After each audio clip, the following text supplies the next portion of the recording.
Assalamualaikum, salam sejahtera. Saya Zulfitri Yusof. Anda sedang menonton Cerita. Inilah platformnya kami menyingkap kisah di sebalik tabir, pemberitaan dan juga penceritaan rakan-rakan kami di lapangan, khususnya ketika musim banjir pada ketika ini. Saya ingin terus sahaja bersama dengan Hakim Rahman. Beliau berkelana di beberapa daerah di Pahang dan kini berada di Mentakap. Saya difahamkan Hakim Rahman berkeseorangan tanpa juru kamera dan juga dengan menggunakan device ataupun dengan telefon bimbitnya, beliau bersiaran langsung.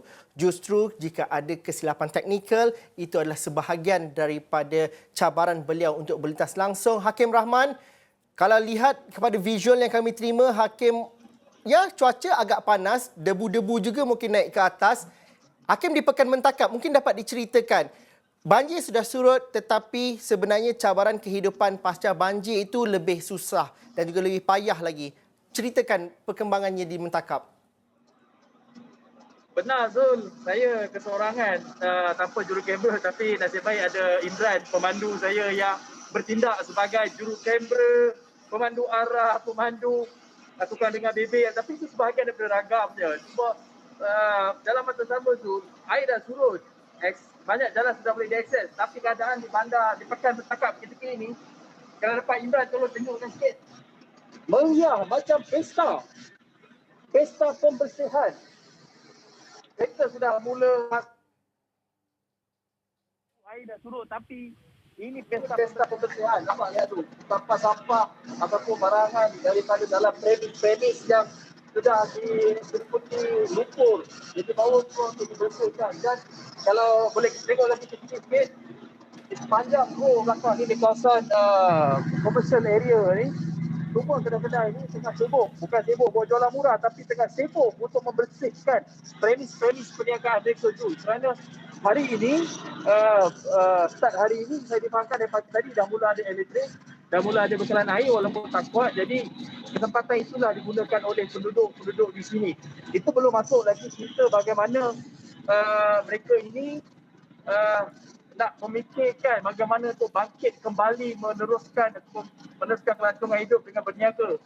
Sebab tak nampak gaya premis-premis ini akan dapat beroperasi dalam masa sehari dua.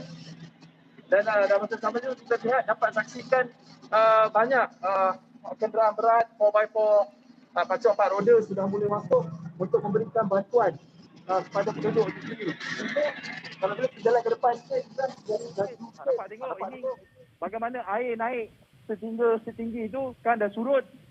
Dan sekarang ni adalah fasa untuk membina semula kehidupan. Ini bukan satu perkara yang mudah sebenarnya. Sebab kalau kita lihat di kediaman ini ada sepasang suami isteri. Uncle, apa khabar? How are you? Ha? Okey, semua? Ini namanya Soy. Mr. Soy, Cik Soy. Cik Soy tinggal berdua saja Ya. Berdua dan hari ini sudah mula kemas. Baru malam sudah kemas. Malam sudah mula kemas. Banyak kan? Ini bapak balik rumah tengok rumah macam mana? Pening nak tengok itu barang rumah tengok banjir semua kena air. Tak ada apa yang selamat. Ada. Apa? Rumah habis. Mana ada? Sekarang tu sana. Habis macam mana dibersihkan ini? Mana dapat? Ini itu apa? Itu wifi. Wadi sini Wifi bagi. wifi sini. Oh, lewo. Dia pinjam saja ni. Pinjam. Pinjam tu dia. Dia memang dua orang satu lewat sajalah sama-sama sendiri. Ya. Dua orang saja. Satu orang datang tolong. Family? Kalau nak balik lagi, karena banjir lagi, air tu kampung. Oh, dia pun sakut. Ya, cantik. Hari ini Kalau kita lihat, kalau lihat sini, semua barang-barang ni, tadi saya dah sampai awal sikit dari sini, semua barang-barang tak boleh daripada electrical appliances, dapur masak, Saya masak along. lagi apa? Semua. lagi ada Ais putih. Peti ais pun sama. lagi tu Air basuh, mesin basuh mesin ya. juga semua tak boleh digunakan. Jadi apa tu? Duduk mana? Ya. Duduk mana? Saya sekarang untuk kawan saya. hutang rumah kawan lah. Uncle, kalau macam you mau, yelah you mau duduk balik sini. Ya. Dah berapa tahun duduk sini? Saya sudah 17 tahun. 17 tahun. No? Pertama kali lah. Pertama. Ini first time Ya, you naik pertama. EV sini. Ya. Dulu sebelum tahun depan dia sikit saja sikit. Oh, bawah je lah. Oh, Tapi kali ini lagi tinggi. Oh, ini anak kaki. agak betul kan? Berapa wang mau makan orang mesin? Oh, saya tak tahu. Ha? Tak tahu lah. Tak boleh kira. Kalau kira lah. Sekarang apa kemahan kan? Kau kan cakap 1,000 bagi. Apa? Boleh beli kat stok ke?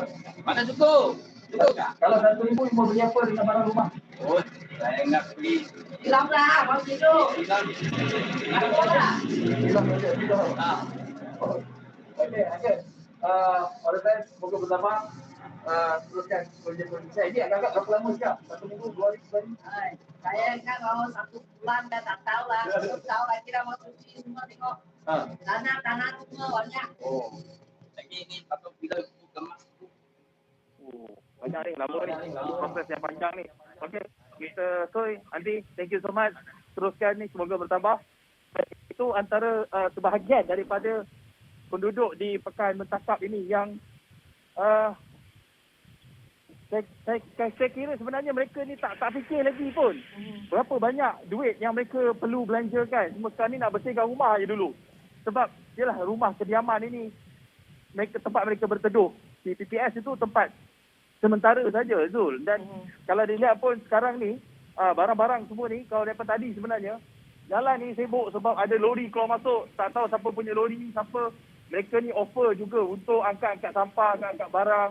Ada yang nak beli barang-barang yang dah rosak ni. Mungkin peniaga bersih buruk mungkin. Jadi dalam kerencaman untuk membina semula ini, pelbagai peluang yang wujud. Maksudnya mungkin satu pihak mereka kerugian, tapi di satu pihak lagi mereka nampak peluang untuk membantu di samping membuat keuntungan. Cuma peluang ini juga digunakan untuk NGO. Tadi saya nampak ada NGO. Tadi saya nampak ada 3 NGO tadi. Sebab logo bajunya mereka ni daripada pelbagai kawasan. Ada yang daripada parti politik, ada yang daripada gerakan masyarakat itu sendiri. Ada yang daripada kekuatan komuniti itu sendiri, Zul. Mereka ni membantu dalam pelbagai cara. Kalau tak dapat bantu guna tenaga kerja untuk orang bersihkan, mereka bantu memberikan makanan. Tapi ringkasnya, Zul, memang sukar lah nak untuk membina semua. Ibarat start from scratch, mula daripada kosong balik, Zul. Hakim memulakan perjalanan dari Lebuh Raya Pantai Timur beberapa hari yang lepas, masuk ke kawasan kampung-kampung mencari haluan untuk mendapatkan akses kepada kawasan paling teruk terjejas akibat banjir. Apabila tiba di Mentakap, air sudah surut. Banyak nak diceritakan dan sebagai wartawan, mungkin ada kekecewaan kita kerana apa yang berada di depan mata tidak semua dapat diceritakan dengan kepayahan untuk akses komunikasi, akses logistik daripada Hakim sendiri. Mungkin kita dapat fahami konflik antara seorang wartawan dan juga penceritaan kita tu tak banyak yang kita dapat letakkan sepenuhnya di kaca TV. Apa yang kita paparkan ini tidak dapat memberikan justifikasi apa sebenarnya yang berlaku di lapangan. Kongsikan cerita Hakim. Zul, sejujurnya saya berperang dengan diri sendiri, Zul. Sebagai manusia, apabila saya membuat liputan, benar saya seorang wartawan untuk mengutip kisah-kisah masyarakat ini. Tapi sebagai seorang manusia, saya melihat keadaan ini sungguh memilukan dan kadang-kadang saya berhenti dapat bantu tapi tak dapat nak bantu semua, Zul. Dan itu antara pertimbangan yang perlu saya berikan setiap hari apabila saya melihat keadaan seperti ini. Cumanya, Zul, yang satu perkara yang sangat dapat saya lihat di sini adalah kekuatan komuniti itu. Mereka ini cukup akrab, cukup mengenali antara satu sama lain untuk mereka saling membantu tanpa mengira warna kulit, agama. Asal boleh nampak, boleh berbicara, mereka ni mangsa sama mangsa, dia sudah mencipta satu hubungan atau dah create bond mangsa-mangsa banjir ini. Dan pastinya ini satu perkara yang kita sebagai rakyat Malaysia perlu raikan, semangat bantu-membantu, prihatin antara satu sama lain. Dan mereka dalam masa sama masih lagi memerlukan bantuan mereka yang ringan tulang, yang nak membantu dalam apa cara sekalipun. Kerana banjir atau bencana ini turut mendedahkan semua pihak sebenarnya. Mungkin kita tidak nampak. Kalau kita tak terjejas, mungkin ada terfikir, oh tak apa, rumah saya tak naik air. Tak apa. Tapi kena fikir bahawa dia melibatkan kesan rantaian. Kalau rumah awak tak naik air, tapi kedai jiran awak yang ada perniagaan menyediakan barangan hardware ataupun peralatan elektrik, ataupun peralatan apa saja yang anda perlukan perkhidmatan mereka tidak dapat operasi dan akan menjejaskan juga kehidupan anda. Jadi banjir ini sebenarnya menjejaskan semua pihak dan penting untuk rakyat Malaysia ataupun penonton di luar sana faham bahawa kita semua mempunyai peranan kita untuk terus-sama menyumbang tu. Hakim, kita tahu semua orang ada rasa ingin mahu menyumbang, tetapi penting juga untuk tempoh selepas seminggu ini, hari ini adalah hari ke-5, hari ke-6, untuk menyumbang dengan keperluan yang diperlukan. Kadang-kadang banyak juga pelancong banjir yang datang, mungkin koordinasinya kurang dan itu juga akan menyebabkan kesesakan dan juga kepayahan bagi mangsa-mangsa banjir. Mungkin Hakim dapat ulas mengenai perkara itu, khususnya di Mentakap bagaimana. Dan kedua, kita ada seminit je berbaki ini. Mungkin Hakim nak berterima kasih kepada penduduk orang kampung yang Hakim temui. Kerana saya difahamkan dalam tempoh beberapa hari ini, walaupun mereka payah, mereka tetap membantu Hakim untuk menyampaikan maklumat untuk berbicara langsung. Mungkin Hakim dapat nyatakan sikit sebanyak. Zul, saya sangat berterima kasih, terhutang budi. Saya bukan orang tempatan. Nak lalu daripada Kuala Lumpur menjelajah daerah-daerah di Pahang ini, saya perlukan kepakaran tempatan. Orang tempatan ni bantu, tanya jalan dekat mana dan sebagainya. Mereka tahu selok-belok jalan belakang yang kadang-kadang dalam Google Maps ataupun Waze pun tak ada, Zul. Sebab apabila highway dah tutup, saya mengambil jalan belakang. Bukan ikut pintu belakang, tapi saya mengambil laluan lama untuk ke lokasi-lokasi tertentu. Dan mereka ini tidak lokek ilmu, tidak lokek petah berbicara memaklumkan. Dan yang paling penting, setiap kali saya singgah mana-mana rumah mangsa banjir ni tengah kemas, mereka jamu saya tu sebagai tetamu. Orang yang tidak terkesan dengan banjir secara langsung ini, mereka tetap jamu. Jadi saya mengucapkan terima kasih banyak-banyak sangat kepada penduduk di Pahang, di Bentong, di Raub, di Kuala Lipis, di Mentakap, di Temerloh. Mereka ini sangat baik apabila kita membantu mereka, somehow membantu mereka apabila saya cuba memaparkan realiti ataupun kisah yang berlaku terhadap diri mereka ini, Zul. Hakim, terima kasih. Teruskan tujuan yang baik, niat yang murni untuk membongkar ataupun memberikan cerita sebenar di lapangan, khususnya di Pahang. Kita faham Pahang negeri terbesar di Semenanjung, tidak banyak yang dapat kita tampilkan, tapi Hakim sedaya upaya untuk membawakan cerita-cerita dan juga kepayahan masyarakat dan juga rakyat Pahang untuk memulakan kehidupan pasca banjir. Terima kasih Hakim. Langsung dari Mentakap. Selepas ini saya bersama dengan seorang lagi rakan setugas, Faris Azman, tak jauh dari pejabat kami di Bukit Jalil ini, hanya di Dengkil, tapi ada kisah yang patut diketengahkan dan juga patut diambil maklum. Selepas ini dalam cerita.